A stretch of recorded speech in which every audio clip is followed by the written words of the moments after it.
সত্যি সেলুকাস, কি বিচিত্র এ দেশ।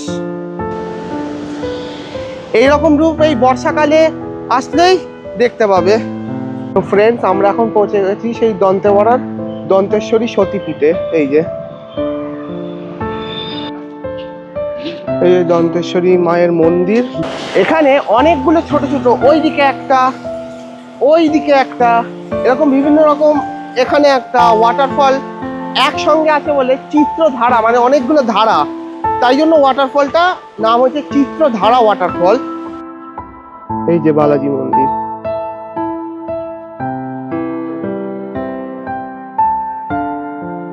ওখানে মনে হয় রেইনবো দেখা গেছে, আরেকবার যাই। ওই যে রেইনবো, হ্যাঁ ওই যে রেইনবো। সো ফ্রেন্ডস, আমি এখন চলে এসেছি মান্ডুয়া ওয়াটারফলে। ছত্তিশগড় রাজ্যের বাস্তার জেলায় একটি শহর জগদলপুর, যা ভ্রমণপ্রিয় মানুষদের কাছে একটা অন্য পরিচিতি লাভ করেছে তার অপূর্ব সুন্দর জলপ্রপাত, ঘন সবুজ জঙ্গল আর প্রাচীন মন্দিরগুলোর জন্য, যার মধ্যে আছে ভারতের সবচেয়ে চওড়া জলপ্রপাত, 51 শক্তিপীঠের একটি পীঠ আর একাদশ শতাব্দীতে নির্মিত প্রাচীন বিষ্ণু মন্দির। এক রাত দুদিনে ঘুরে আসতে পারো এই জলপ্রপাতের শহর জগদলপুর থেকে। এখানে তোমরা দেখবে ভারতের নায়াগ্রা চিত্রকূট জলপ্রপাত, দুধের মতো সাদা তিয়তগড় জলপ্রপাত এবং আরও অনেক প্রাকৃতিক জলপ্রপাত, যা আমি কভার করব আজকের এবং এর ঠিক পরের এপিসোডে। আমি যতটা পারবো সাহায্য করব তোমাদের জগদলপুর ঘুরতে এই ভিডিও ও এর পরের ভিডিওটার মাধ্যমে। এই দুটো ভিডিও সম্পূর্ণ দেখলে আমি 100% নিশ্চিত যে তোমাদের একবার হলেও এই জগদলপুর ঘুরতে আসতে ইচ্ছা করবে। জগদলপুর আসার হাওড়া থেকে বা কলকাতা থেকে একটাই ডাইরেক্ট ট্রেন আছে, যেটা হাওড়া থেকে রাত 10:20 ছেড়ে পরের দিন রাত্রি 10টার দিকেই জগদলপুর পৌঁছে দেয়। হাওড়া টু জগদলপুর সমলেশ্বরী এক্সপ্রেস, একটাই ডাইরেক্ট ট্রেন। কিন্তু আমরা সেই ট্রেন না ধরে একটি অন্য রুটে এসছিলাম, যার ডিটেলস আমি আগের পর্বে দিয়ে দিয়েছি। সেই পর্বগুলো এখনো না দেখা হয়ে থাকলে আমি আই বাটনে দিয়ে দিলাম, এখনই গিয়ে দেখে নাও। আর আমি Soumalya, welcome to my channel traveller Soumalya. Jagdalpur সিরিজের 3য় এপিসোডে তোমাদের সবাইকে সুস্বাগতম। ভিডিওটা একদম শেষ পর্যন্ত অবশ্যই দেখো, আশা করি ভালো লাগবে। চলো বেশি দেরি না করে শুরু করা যাক।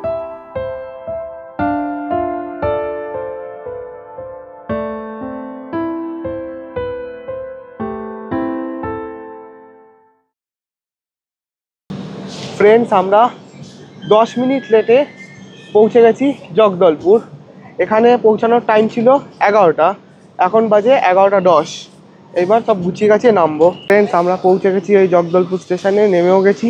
এবার আমরা আমাদের গাড়িকে খুঁজে হোটেলে গিয়ে তারপর সাইট সিইংয়ে বেরোবো। এই যে জগদলপুর স্টেশনটা। এবার আমরা আমাদের গাড়ি খুঁজতে যাচ্ছি। গাড়ি করে আগে হোটেলে যাব, হোটেল প্রতাপ প্যালেস। তারপর ওখান থেকে হোটেলে ফ্রেশ হয়ে সাইট সিইংয়ে বেরিয়ে যাব। তো ফ্রেন্ডস, আমরা অটো করে চলে এসেছি হোটেল প্রতাপ প্যালেস। এখানে আমরা জগদলপুরে 2 দিন থাকবো। এই যে হোটেল প্রতাপ প্যালেস,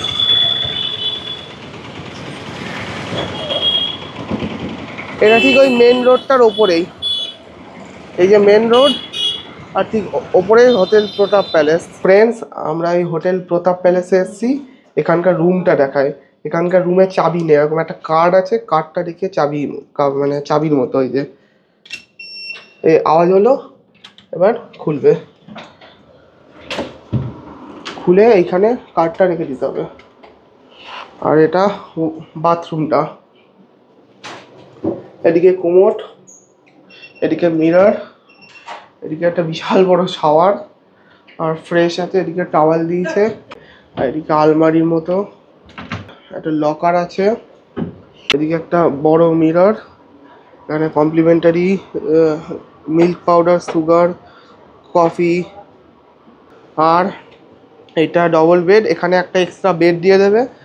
আমরা 3 জন আছি, তাই extra person plus extra bed দিয়ে দেবে। আর এই দিকটাই এটা দারুণ ভিউ, এ দেখো দারুণ ভিউ। ওই যে ওইটা দেখছো ওটা হচ্ছে দলপত সাগর লেক খুব সম্ভবত। ওই যে নদী না, মানে ওই লেকটা পানা ভরা লেক, ওটা দলপত সাগর লেক। তো ফ্রেন্ডস আমরা এখন বেরিয়ে পড়েছি সাইট সিনের উদ্দেশ্যে। ওই হোটেল প্রতাপ প্যালেস থেকে প্রথমে কোনটা যাব আমাদের ড্রাইভারের কাছে শুনছি, আর ফ্রেশ ট্রেশ হয়ে গেছি, এবার গাড়িতে উঠি। তারপর আজকে তিরথগড় ওয়াটারফলটা কভার করব। মনে হয় প্রথমে ওটাই যাব। তিরথগড় ওয়াটারফল পহলে যাएंगे না? হ্যাঁ, তিরথগড় ওয়াটারফল প্রথম যাবো। ফ্রেন্ডস আমরা এখন বেরিয়ে পড়েছি, প্রথমে যাব তিরথগড় ওয়াটারফল। আজকে আমরা জগদলপুরে কোন কোন জায়গাগুলো ঘুরবো সেগুলো আমি গুগল ম্যাপে সাজিয়ে দিলাম, তার লিঙ্ক আমি ডেসক্রিপশন বক্সে দিয়ে দিলাম, আর এবং তার স্ক্রিনশটটা আমি এখানে দিয়ে দিলাম। তাতে তোমাদের সুবিধা হবে যদি তোমরা নিজেরা ড্রাইভ করে জগদলপুর ঘোরো। আমরা এখন রওনা হলাম তিরথগড় জলপ্রপাতের উদ্দেশ্যে। জগদলপুর থেকে তিরথগড় জলপ্রপাতের দূরত্ব 35 কিলোমিটার। যাত্রাপথে আমরা প্রবেশ করব ভারতের অন্যতম ঘন জঙ্গল কাঙ্গের ভ্যালি ন্যাশনাল পার্কের মধ্যে, যেটা প্রায় 200 বর্গ কিলোমিটার জায়গা জুড়ে বিস্তৃত। তবে এই কাঙ্গের ভ্যালি ন্যাশনাল পার্কটি অন্য ন্যাশনাল পার্কের মতোই বর্ষাকালে মানে 15ই জুন থেকে 31শে অক্টোবর পর্যন্ত পর্যটকদের জন্য বন্ধ থাকে। ফ্রেন্ডস আমরা এখন কাঙ্গের ভ্যালি ন্যাশনাল পার্কের ভেতরে রাস্তা দিয়ে যাচ্ছি। এতক্ষণ হাইওয়েতে ছিলাম তাই রাস্তাটা ভালো ছিল, বাট এখন এই ন্যাশনাল পার্কের ভেতর ঢুকেছি বলে রাস্তাটা ভালোই খারাপ, আর দু সাইডেই ডেন্স ফরেস্ট।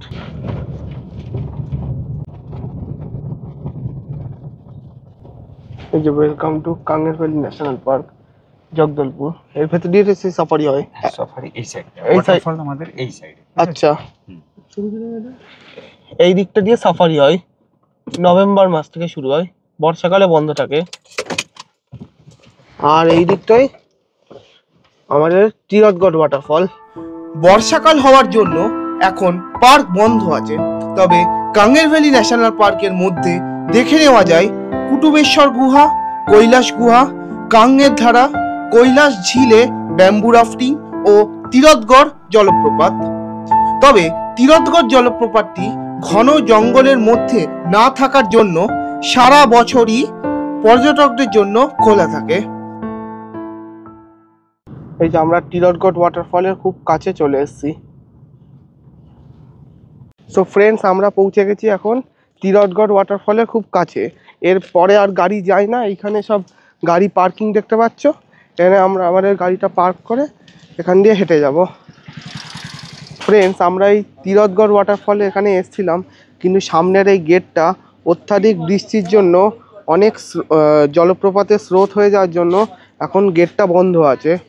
সো ওই দূরে দেখানোর চেষ্টা করছি, ওই যে দূরে ওইখানে জলপ্রপাতটা হয়তো বুঝতে পারছো, বাট আমি ড্রোন শট নিয়েছি, সেটা এখানে দিয়ে দিলাম। কেমন লাগছে ড্রোন শটটা অবশ্যই জানাবে। যেতে পারলাম না, তবে ড্রোন দিয়ে দেখলাম। তিরথগড় জলপ্রপাতের উচ্চতা 299 ফুট। কাঙ্গের নদী থেকে উৎপত্তি হয়েছে এই ঝর্ণার। যদি তোর ডাক শুনে কেউ না আসে তবে একলা চলো রে। যদি তোর ডাক শুনে কেউ না আসে তবে একলা চলো রে। একলা চলো, একলা চলো, একলা চলো, একলা চলো রে। একলা চলো, একলা চলো, একলা চলো, একলা চলো রে।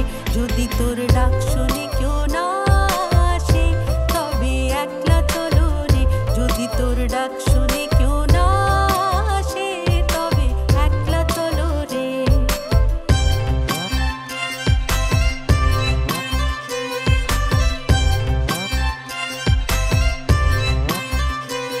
যদি কেউ কথা না কয় ওরে ওরে ও ভাগা, কেউ কথা না কয়। যদি সবাই থাকে মুখ ফিরায়ে সবাই করে ভয়। যদি সবাই থাকে মুখ ফিরায়ে সবাই করে ভয়। তবে পরাণ খুলে, তবে পরাণ খুলে ও তুই মুখ ফুটে তোর মনের কথা একলা বলো রে। ও তুই মুখ ফুটে তোর মনের কথা একলা বলো রে। যদি তোর ডাক শুনে কেউ না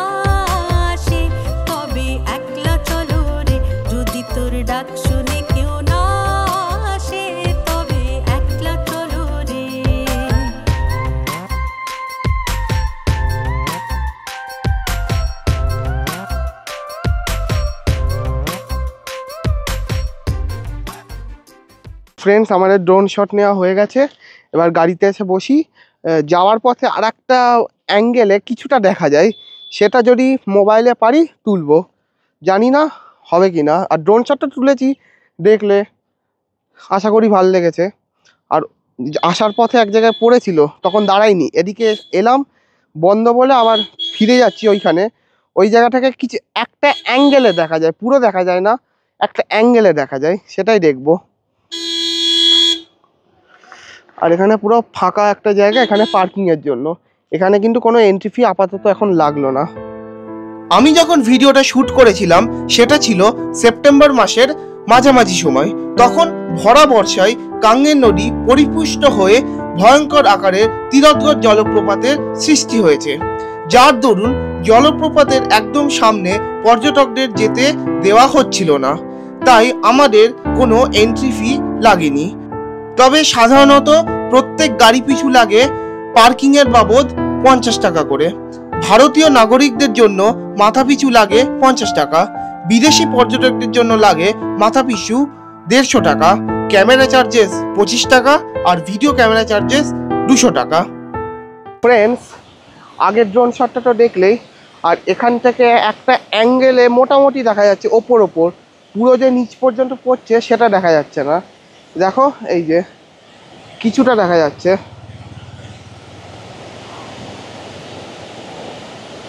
কতটা বুঝতে পারছো জানি না।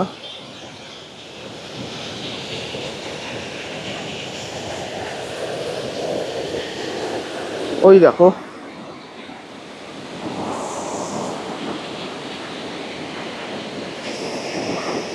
একটা অ্যাঙ্গেলে দেখা যাচ্ছে। ড্রোন শটে আরো সুন্দর দেখেছো নিশ্চয়ই, তাও একবার ক্যামেরায় দেখালাম।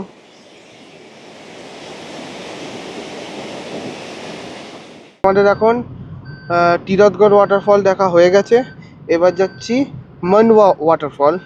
মানওয়া, এই তীরথগড় থেকে মানওয়া ফল পর্যন্ত 20 কিলোমিটার মতো ডিস্টেন্স। তীরথগড় জলপ্রপাত দেখে আমরা রওনা হয়েছি মানওয়া জলপ্রপাত দেখতে। তীরথগড় জলপ্রপাত থেকে মানওয়া জলপ্রপাতের দূরত্ব ওই মোটামুটি 20 কিলোমিটার। মানওয়া জলপ্রপাত পর্যন্ত যাওয়ার রাস্তাটা ভারী সুন্দর এবং অদ্ভুত। প্রথমে রাস্তার দুপাশে কিছুটা করে ঘন সবুজ জঙ্গল, তার কিছু সময় বাদে আমরা প্রবেশ করি একটা আদিবাসী গ্রামে, যেখানকার রাস্তাটা বড়ই অসমান এবং মাটির তৈরি। রাস্তা দিয়ে যেতে যেতে দেখলাম গ্রামবাসীরা গরু ছাগল মাঠে চড়াতে ব্যস্ত। ছত্তিশগড় রাজ্যে এখনো অনেক জায়গায় আদিবাসীদের বাস আছে। এই আদিবাসীদের জীবনযাত্রা দেখতে দেখতে পৌঁছে গেলাম এমন এক জায়গায় যেখানে রাস্তার দুধারেই চিরসবুজ ধানের ক্ষেত। এইভাবে পৌঁছে গেলাম মানওয়া জলপ্রপাতের সামনে। আমি এখন চলে এসেছি মানওয়া ওয়াটারফলে। মানওয়া ওয়াটারফল ওই যে দূরে দেখছো, ওইখানে হচ্ছে মানওয়া ওয়াটারফল। এই লম্বাভাবে চলে যাচ্ছে স্রোতে।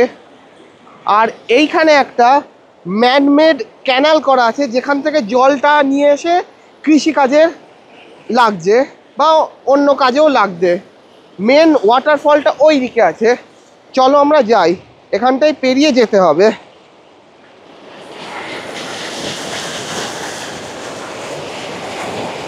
এখানে একটা ওয়াচ টাওয়ার আছে, ওই যে মানওয়া ওয়াটারফল, মানওয়া জলপ্রপাত।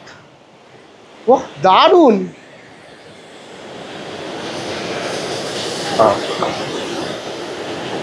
দেখছো, দারুণ এটা।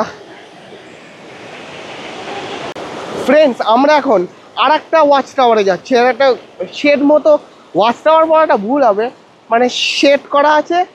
আর একটু সামনে যাচ্ছি, ওখান থেকে দেখি কেমন ভিউটা আসে। আর এইদিকে পুরো মানওয়া ফল, মানওয়া ওয়াটারফল। তো ফ্রেন্ডস, আমরা আর একটা জায়গায় চলে এসেছি, এখান থেকে একদম পুরোপুরি সামনে দেখা যাচ্ছে। দেখো, দারুণ লাগছে।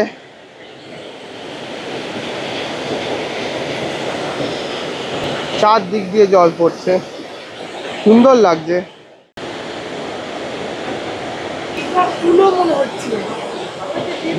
দারুণ লাগছে এই যে মানওয়া ফল। এই ক্যামেরায় যতটা ভালো আসছে, এবার আরো ভালো ক্যামেরায় তোমাদের দেখাবো, সেটা ড্রোন ক্যামেরায়। দেখতে থাকো ব্লগটা।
ফ্রেন্ডস, আমি কিছু ড্রোন শট নিলাম এই মান্ডুয়া ওয়াটারফল।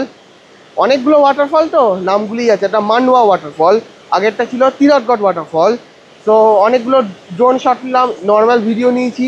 ড্রোন শটগুলো কেমন লাগলো অবশ্যই বলবে। এবার নেক্সট ডেস্টিনেশনে যাই। সুন্দর লাগছে এটা। এবার আমরা রওনা দিয়েছি দন্তেওয়াড়ার দিকে, দন্তেশ্বরী শক্তিপীঠে দেখতে, ওই মন্দিরটা দন্তেওয়াড়া। দন্তেওয়াড়া ছত্তিশগড় রাজ্যে অবস্থিত একটি ছোট্ট জেলা। জগদলপুর থেকে 80 কিলোমিটার দূরত্বে অবস্থিত। 51 শক্তিপীঠের একটি পীঠ দন্তেশ্বরী মায়ের মন্দির এই জেলায় অবস্থিত, যার দরুন এই জেলার নাম হয় দন্তেওয়াড়া। পৌরাণিক কাহিনী অনুসারে সতী মায়ের দন্ত অর্থাৎ দাঁত এই স্থানে পড়েছিল। আর্কিওলজির মতে এই মন্দির 14দশ শতাব্দীতে নির্মাণ হয়েছিল। জগদলপুর থেকে দন্তেশ্বরী মায়ের মন্দিরের দূরত্ব প্রায় 85 কিলোমিটার। বর্তমানে বস্তার জেলার কুলদেবী হলেন মা দন্তেশ্বরী। তো ফ্রেন্ডস, আমরা এখন পৌঁছে গেছি সেই দন্তেওয়াড়ার দন্তেশ্বরী সতীপীঠে। এই যে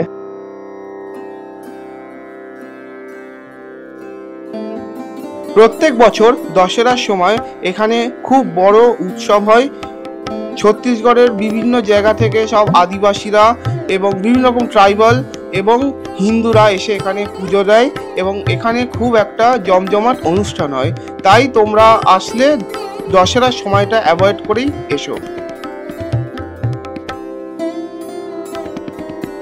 বাঁদিকে যে মণ্ডপটা মতো দেখছো, এই মণ্ডপে দশেরার সময় সবাই পুজো দিয়ে এসে বসে এবং এখানে অনুষ্ঠান হয়।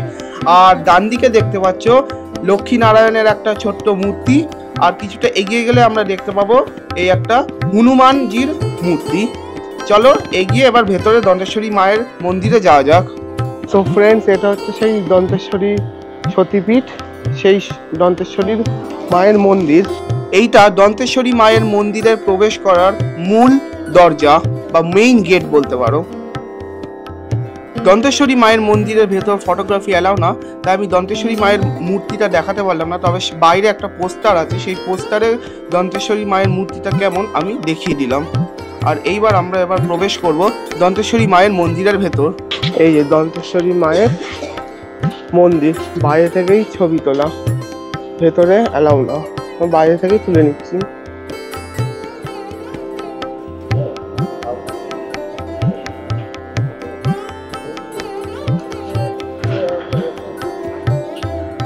এই যে দন্তেশ্বরী মায়ের মন্দির, ভেতরে আমরা প্রবেশ করেছিলাম, ভেতরে ফটোগ্রাফি অ্যালাউ না।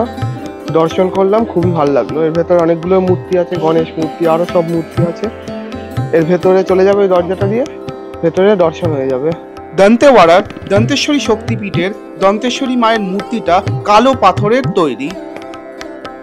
তো ফ্রেন্ডস, আমরা দন্তেশ্বরী মায়ের দর্শন করে ঠিক পাশ দিয়ে একটা সোজা রাস্তা আরো ভেতরে ঢুকে গেছে, সেই রাস্তা দিয়ে চলে আসছি। কি একটা বাবার মন্দির আছে বললো, ভৈরব বাবা মন্দির এরকম একটা কিছু আছে।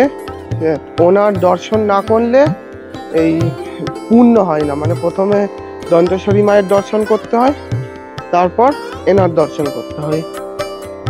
এবার খুঁজে খুঁজে যাচ্ছি সেটা কোথায়। ওই দিকে মন্দিরটা, এদিক দিয়ে সোজা চলে এলাম। আমরা এখন ওই সোজা রাস্তাটা ধরে চলেছি ভৈরব বাবা মন্দিরের দিকে।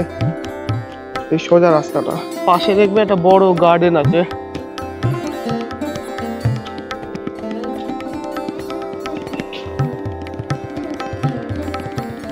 এখানে একটা সঙ্গম আছে, শাকিনী ডাকিনী সঙ্গম, আর 200 মিটার এখান থেকে। শাকিনী ডাকিনী সঙ্গম, দুটো নদীর সঙ্গম স্থল। এদিক দিয়ে একটা যাচ্ছে, ওই দিক দিয়ে আর একটা যাচ্ছে, এই দুটো মিলিয়ে আর একটা হয়ে যাচ্ছে। এইটাই হচ্ছে শাকিনী ডাকিনী সঙ্গম স্থল। একটা ব্রিজ আছে, এই ব্রিজ করে ওপারে যেতে হবে। এই ব্রিজটা করে ওপারে গেলেই ভৈরব বাবার মন্দির পাওয়া যাবে।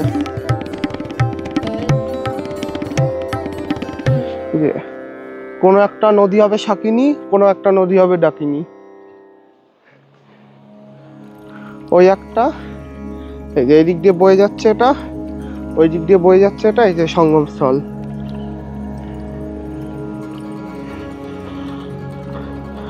আর ওইদিকে বিউটিফুল সানসেট। ফ্রেন্ডস, আমরা এই সাঁকোটা ক্রস করে চলে এসেছি এই দিকে, মানে ওদিকের পাটটাই। এবার এদিকে খুঁজছি ভৈরব বাবার মন্দির। তো ফ্রেন্ডস, ওই যে ওখানে ভৈরব বাবার মন্দির, অনেকখানি, কিন্তু অনেকখানি হাঁটলাম।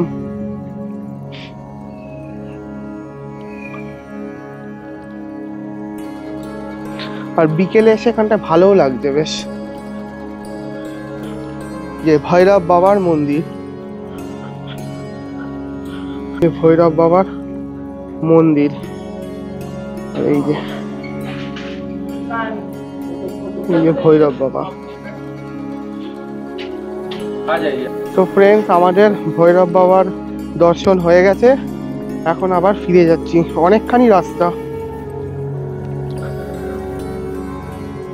আমরা আবারও চলে এসেছি সেই দন্তেশ্বরী মায়ের মন্দিরের সামনে।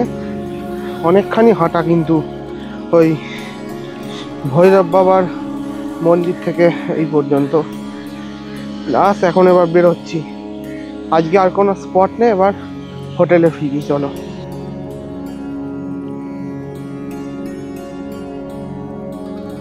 ফ্রেন্ডস, দন্তেশ্বরী মাতার মন্দির দেখা হয়ে গেছে, এবার আমরা বেরিয়ে পড়েছি আমাদের হোটেলের উদ্দেশ্যে। আর কোনো স্পট নেই আজকে ঘোরার মতো। আজকে প্রচুর জার্নি হয়েছে, একেবারে হোটেলে গিয়ে কথা হচ্ছে। সো ফ্রেন্ডস, আমরা আবার হোটেলে চলে এসেছি। আমাদের রুমটা একটু প্রবলেম ছিল বলে আর একটা রুমে চেঞ্জ করে দিলাম। বাথরুমের কলগুলো একটু গন্ডগোলের ছিল, তা আমরা এখন রুমে চেঞ্জ করে নিয়ে এবার ফ্রেশ হব। ফ্রেশ হয়ে আবার ডিনার করতে যাবো যখন, তখন ব্লগটা শুরু করব। আর কালকে অনেকগুলো ওয়াটারফল আছে, চিত্রকূট, চিত্রধারা, আরও অনেকগুলো, সব নাম গুলিয়ে যাচ্ছে এক এক করে, কালকে বলবো। তো ব্লগটা যদি ভালো লাগে অবশ্যই লাইক করবে, শেয়ার করবে, কমেন্টে জানাবে কেমন লাগলো। আর আমরা যে ড্রাইভারের সাথে ঘুরলাম তার ড্রাইভারের ডিটেলস আমি ডেসক্রিপশন বক্সে দিয়ে দিলাম, তোমরা চেক করে নিতে পারো। আর ড্রাইভারের সাথে আমি কালকে পরিচয় করিয়ে দেবো। ঠিক আছে, কালকে দেখা হচ্ছে আবার। গুড মর্নিং ফ্রেন্ডস, আজকে 12ই সেপ্টেম্বর 2024। আজকে সকালে এখন যাচ্ছি ব্রেকফাস্ট করতে, এরপরে বেরোবো। অনেকগুলো সাইট সিন আছে আজকে, চিত্রকূট, চিত্রধারা, মেহেন্দ্রি কুমার, অনেকগুলো আছে। আর ড্রোন শটও নেবো। সো ব্লগটা এখনই শুরু করলাম, দেখতে থাকো ব্লগটা। এখন ব্রেকফাস্ট করতে যাচ্ছি। ফ্রেন্ডস চলে এসেছি রেস্টুরেন্টে, বাফেট ব্রেকফাস্ট দেখাচ্ছি। যে প্রথমে দিয়েছে দই, এদিকে আলুর পরোটা, চাউমিন, লুচি, পুরি, আর এদিকে পুরির সাথে খাবার একটা সবজি, চাটনি, ওইদিকে সাম্বার ডাল আর ইডলি। আর এদিকে অনেক কিছু দিয়েছে, কর্নফ্লেক্স, চকোস, বয়েল না মানে সেদ্ধ ছোলা, পেঁপে, কলা, ডিম। তো ফ্রেন্ডস নিয়ে নিয়েছি চাউমিন আর আলুর পরোটা। খেয়ে দেখি চাউমিনটা কেমন।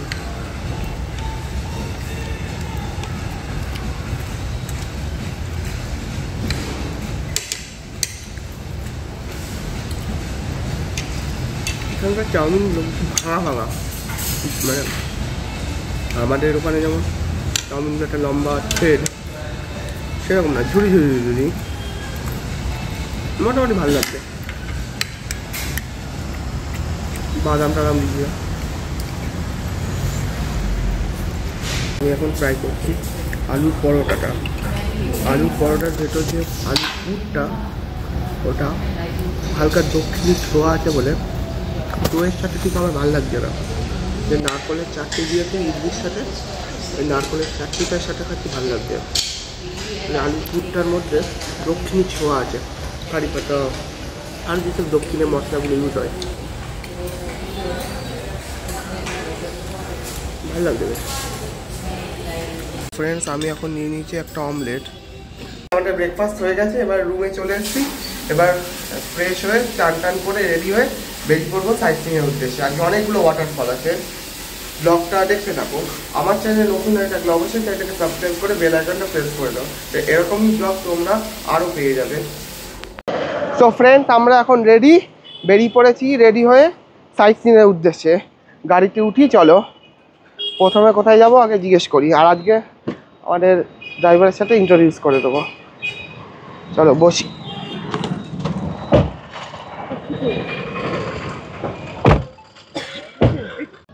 সো ফ্রেন্ডস আমরা এখন পৌঁছে গেছি বালাজি টেম্পল। এটা আমাদের ফার্স্ট স্পট।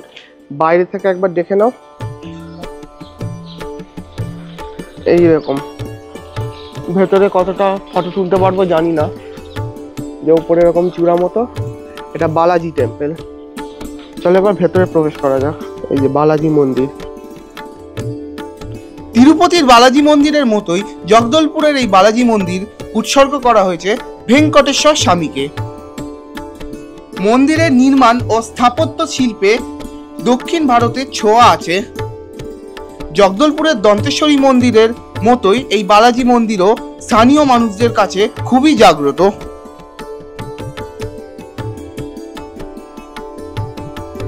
আমাদের এই বালাজি মন্দির দেখা হয়ে গেছে, এবার আমরা বেরিয়ে যাচ্ছি। এইটা বালাজি মন্দির। ভেতরে ফটোগ্রাফি অ্যালাউ না, বাইরে থেকেই করলাম, ওটাই দেখো। এবার নেক্সট স্পটে যাচ্ছি। ফ্রেন্ডস আমরা এখন যাচ্ছি চিত্রধারা ওয়াটারফলসে। এখান থেকে কতক্ষণ? প্রায় আধ ঘন্টা লাগবে। আমরা এই যে জগদলপুর এসছি, এই জগদলপুর ঘুরতে সময় বিশেষে মানে সিজন ওয়াইজ কদিন লাগবে সেটা ডিপেন্ড করে। যদি বর্ষাকালে আসো তাহলে দুদিনে হয়ে যাবে। একদিনে সব ফলসগুলো, আর একদিনে বাকি ফলস আর ওই লোকাল সাইট সিন। সিটিতে ওই বাস্টার প্যালেস, বালাজি মন্দির, আর একটা কি লেক যেন, দলপত সাগর লেক, এইগুলো হয়ে যাবে দুদিনে। আর বর্ষাকালে একটা অ্যাডভান্টেজ যে জলপ্রপাতগুলো থাকে সেগুলো জলে একদম টইটুম্বর থাকে, মানে প্রচুর জল থাকে, মানে সুন্দর লাগে আর কি। কিন্তু শীতকালের দিকে এলে সেটা শুকিয়ে যায়। চিত্রকূট জলপ্রপাত আর তীরথগড়ে অল্প জল থাকে, তবে তখন চিত্রকূটে ওখানে বোটিং হয়, একদম ঝর্ণার একদম কাছ পর্যন্ত যেতে পারবে, সেটা একরকম। বাট বাকি ওয়াটারফলসগুলো প্রায় শুকিয়ে যায়। আর তখন এলে আর একদিন লাগে কাঙের ভ্যালি ন্যাশনাল পার্ক ঘুরতে। ওখানে কি কুটুমেশ্বর কেভ আছে, আরও অনেকগুলো কেভ আছে, বাম্বু রাফটিং আছে, এইগুলো আবার হ্যাঁ কৈলাস কেভ ট্রেকিং আছে। এইগুলো করলে অন্যরকম লাগবে, বাট জলপ্রপাতটা ভালো দেখতে পাবে না। তা আমি বলবো তোমরা যদি এই বাম্বু রাফটিং, এই অ্যাডভেঞ্চারাস ট্রেক এইগুলো করতে আসো তাহলে নভেম্বরের পর আসতে পারো। আর যদি তোমরা শুধু জলপ্রপাতই দেখতে আসো এই বর্ষাকালে এসো। আজকের ভিডিওটা এই পর্যন্তই। নেক্সট ভিডিওতে থাকছে স্ক্রিনে দেখানো এরকম কিছু প্রাকৃতিক এবং ভয়ঙ্কর জলপ্রপাতের গল্প। আর আজকের ভিডিওটা যদি ভালো লাগে অবশ্যই একটি লাইক করো, বন্ধুদের সাথে শেয়ার করো এবং কমেন্টে লিখে জানিও কেমন লাগলো। আর আমার চ্যানেলটিকে অবশ্যই সাবস্ক্রাইব করে দিও, তাহলে নেক্সট এপিসোড যেই আমি ছাড়বো এবং অন্য নতুন গল্প নিয়ে যখন আসবো সেইগুলো সম্পর্কে তোমরা নোটিফাইড হয়ে যাবে।